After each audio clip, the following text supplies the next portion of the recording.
The Series 60's launch promised a new standard for heavy-duty diesel engines. But as we'll see, not everything went according to plan. So, was the Series 60 truly the legend it's remembered as? Or did its flaws make it a lemon in disguise? That's what we're here to uncover. The Detroit Diesel Series 60 was born out of necessity at a pivotal moment in the trucking industry. In the mid-1980s, emissions regulations were tightening, fuel prices were volatile, and fleet owners were demanding engines that delivered not only power but also efficiency and reliability. Detroit Diesel, long known for its two-stroke engines like the Series 71 and 92, recognized the need to innovate or risk obsolescence. The result was the Series 60, the first fully electronically controlled heavy-duty diesel engine for on-highway use. Launched in 1987, the Series 60 represented a clean-sheet design. It broke away from Detroit's past by embracing a four-stroke inline six-cylinder configuration paired with an overhead camshaft, a first for Detroit Diesel. But what truly set it apart was the integration of the Detroit Diesel Electronic Control DDEC system. At a time when electronic controls in heavy-duty engines were almost unheard of, this series offered programmable power settings, cruise control integration, and onboard diagnostics, allowing fleets to monitor engine health and performance like never before. This innovation didn't just make maintenance easier, it helped extend the recommended overhaul interval from 500,000 miles to as much as 750,000 miles as real-world data rolled in. We'll go through all the technical specs in detail in the next section. Detroit Diesel didn't go it alone in bringing this engine to market. In 1988, the formation of Detroit Diesel Corporation as a joint venture between Roger Penske and General Motors gave the company the financial and strategic backing needed to scale production rapidly. Penske's influence extended beyond dollars. It positioned the Series 60 as the engine of choice for major fleets, most notably securing a long-standing relationship with Freightliner, which would come to rely heavily on it for its Class 8 trucks.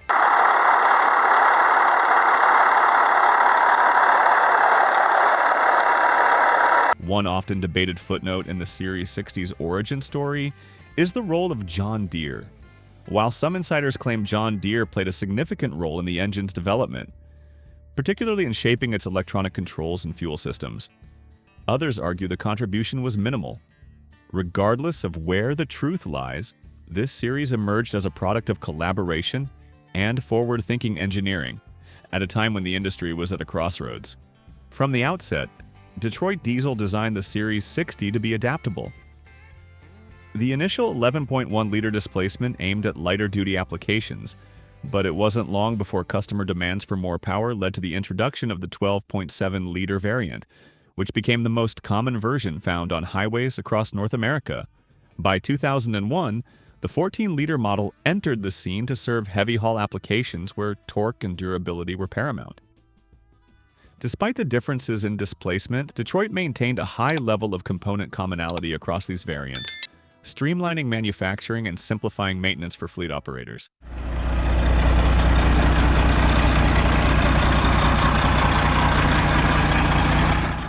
Beyond its technical merits, the Series 60 captured the imagination of drivers and mechanics alike.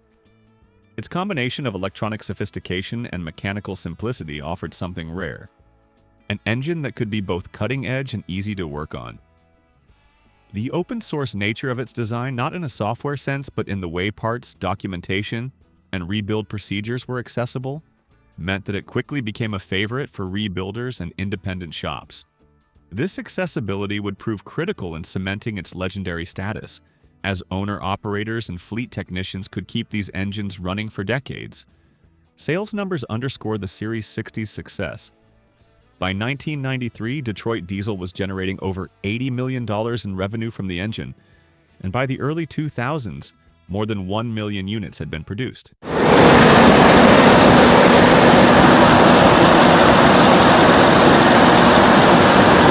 It didn't just dominate the on-highway diesel market, it reshaped expectations for what a heavy-duty engine could deliver in terms of reliability, efficiency, and serviceability.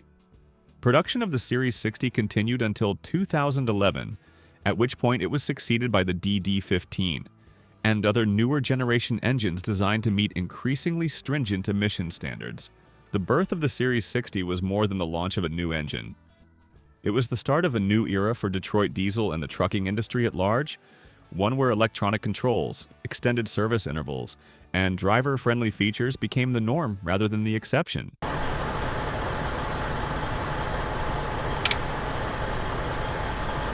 It set a standard that its successors have strived to match, and it remains a benchmark by which many heavy-duty diesels are still judged. Where Detroit's earlier two-stroke V-engines had relied on complexity to achieve power, the Series 60 took the opposite path. Simplicity, balance, and serviceability paired with cutting-edge electronics. The foundation was a four-stroke, inline, six-cylinder layout with an overhead camshaft. This configuration offered inherent mechanical balance, reduced vibration, and easier maintenance compared to the older V6 and V8 two-stroke designs.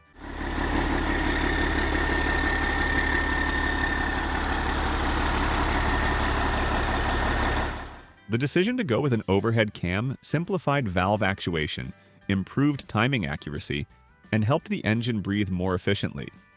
But the mechanical architecture was just the beginning. What truly set the Series 60 apart was its integration of the DDEC, the first fully electronic engine management system, in a mass-produced heavy-duty diesel. The Series 60 is equipped with Detroit Diesel Electronic Controls, or DDEC, and electronically controls the fuel injectors, therefore eliminating any engine speed adjustments. At a time when competitors still relied on mechanical injection pumps and analog gauges, DDEC offered programmable power ratings, integrated cruise control, electronic shutdown protection, and advanced diagnostics. For fleet owners, this meant better fuel economy, reduced downtime, and unprecedented visibility into engine health.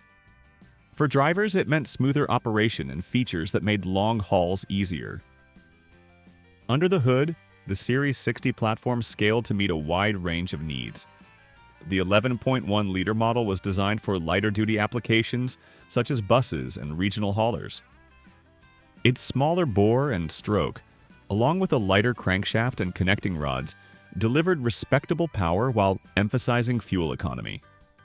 The 12.7-liter variant quickly became the backbone of the Series 60 line.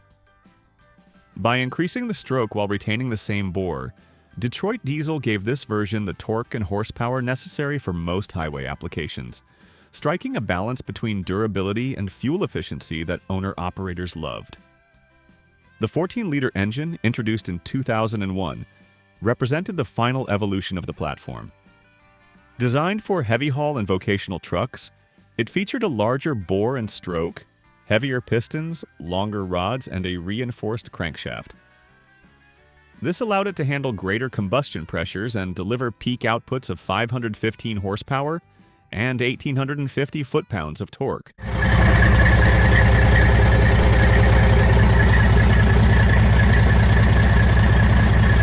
But the added strength didn't just mean more power, it meant the 14-liter could take the abuse of pulling heavy loads over mountains or through extreme climates without sacrificing longevity.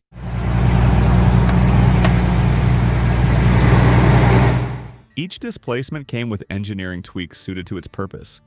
The 11.1-liter used smaller crankshaft journals and lighter rotating assemblies to reduce internal friction and weight.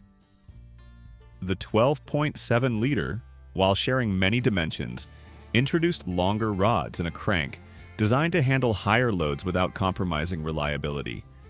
And the 14-liter pushed those improvements further with larger journal diameters, thicker bearing shells, and additional reinforcement in high-stress areas. Cooling systems scaled accordingly. While internal cooling passages were largely consistent, the external cooling system components and fluid capacities were adapted. The 11.1-liter used an oil pan and radiator appropriate for its lighter workload. The 12.7-liter introduced larger oil and coolant capacities to handle the greater heat generated by its increased output. And the 14-liter topped the range with an oil capacity of around 45 quarts and a robust cooling system designed to manage the thermal load of heavy hauling. The fuel delivery system evolved alongside these mechanical changes. Early Series 60 engines featured electronically controlled unit injectors, EUI, that were mechanically actuated by the camshaft, with solenoids controlled by the DDEC system to precisely meter fuel injection. This setup allowed precise control of injection timing and quantity, a major leap from the mechanical pumps of prior generations. The injectors, combined with DDEC's electronic management, contributed to fuel economy gains that could approach 10% over older engines. Turbocharging added another dimension. Early models used waste-gated turbos that provided dependable boost across a wide operating range.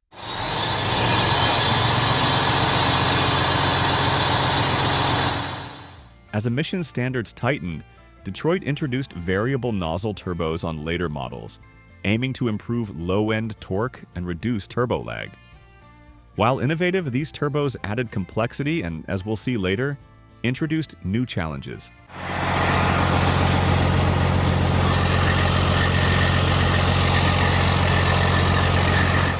DDEC itself went through multiple generations. The first version offered basic diagnostics and programmable settings. DDEC 2 expanded capabilities, including more detailed fault codes and better fuel mapping. By DDEC 3 and 4, the system allowed finer control over injection events, more robust data logging, and better integration with vehicle systems. These advances helped extend service intervals and reduced fuel consumption, particularly in fleets that used DDEC's features to monitor driver behavior and optimize maintenance schedules. One of the Series 60's most appreciated qualities was its openness. Detroit Diesel built the engine in a way that made parts easy to find, service information accessible, and rebuilds straightforward. This wasn't open source in a modern digital sense, but for mechanics and owner-operators, it felt that way. Shops across North America became experts at keeping these engines alive, and it wasn't uncommon to find Series 60s running reliably after 1 million miles, thanks to the rebuild culture that grew up around them.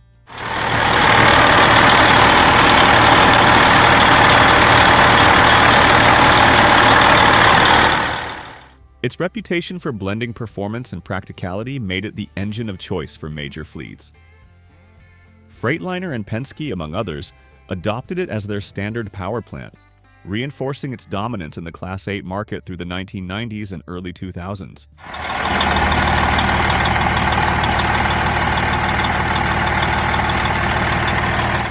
Whether in long-haul sleeper cabs, regional day cabs, or specialized vocational trucks, these engines earned a reputation for getting the job done without unnecessary complexity, at least in the early years.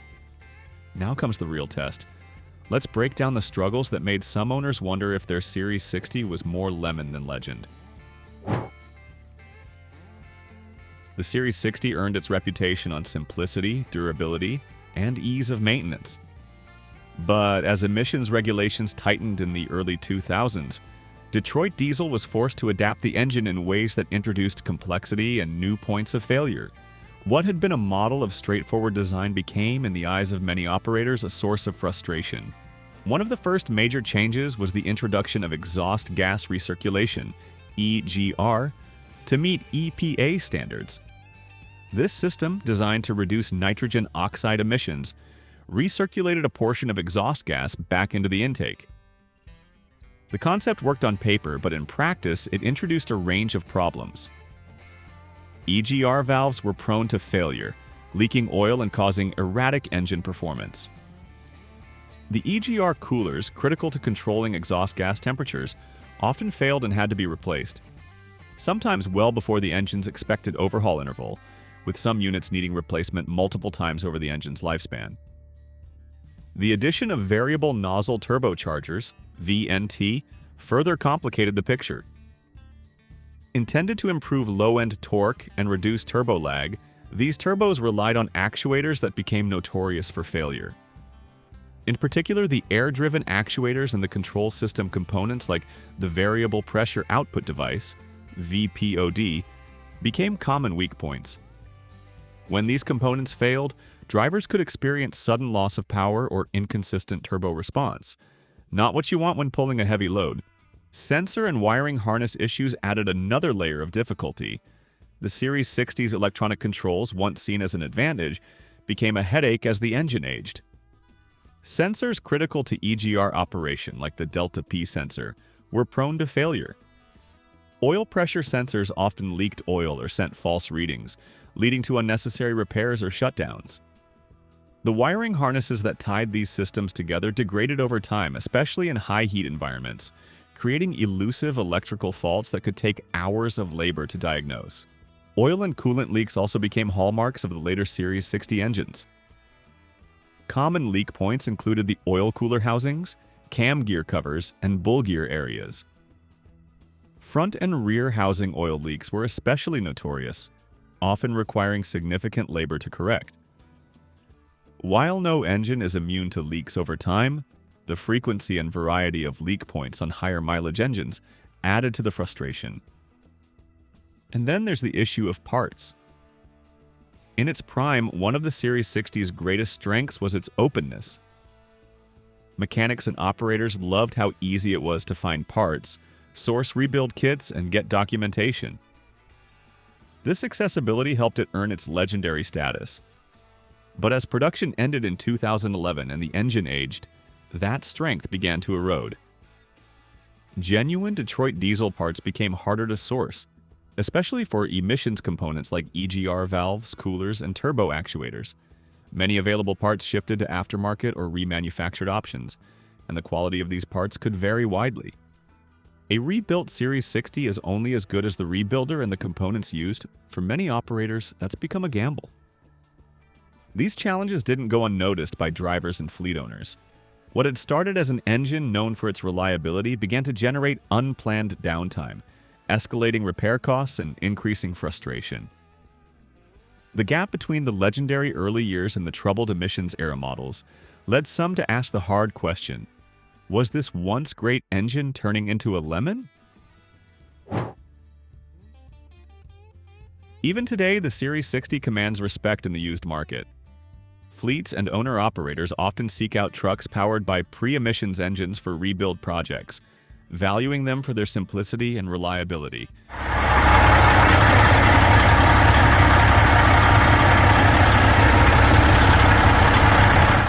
Trucks with well-maintained engines frequently hold higher resale value compared to similar models equipped with other power plants, especially in long-haul and vocational segments where uptime and ease of service still matter most.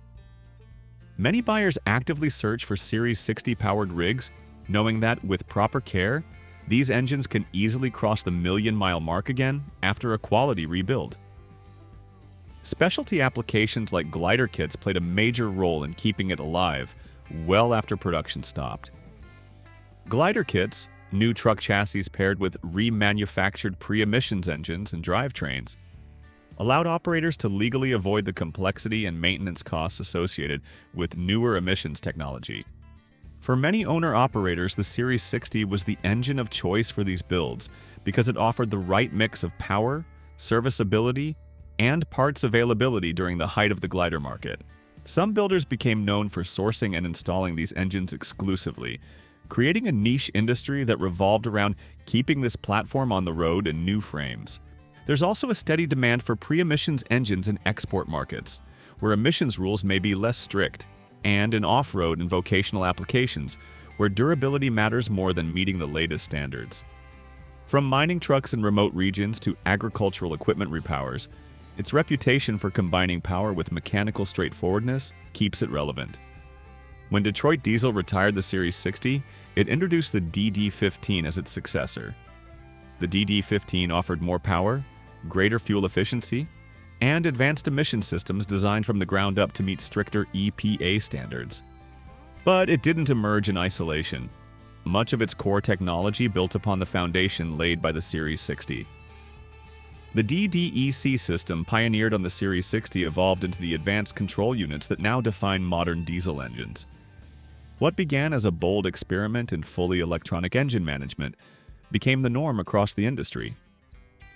The Series 60's scalable modular design, where multiple displacements shared a common architecture, also influenced how Detroit Diesel structured its newer engine family, including the DD 13, 15, and 16.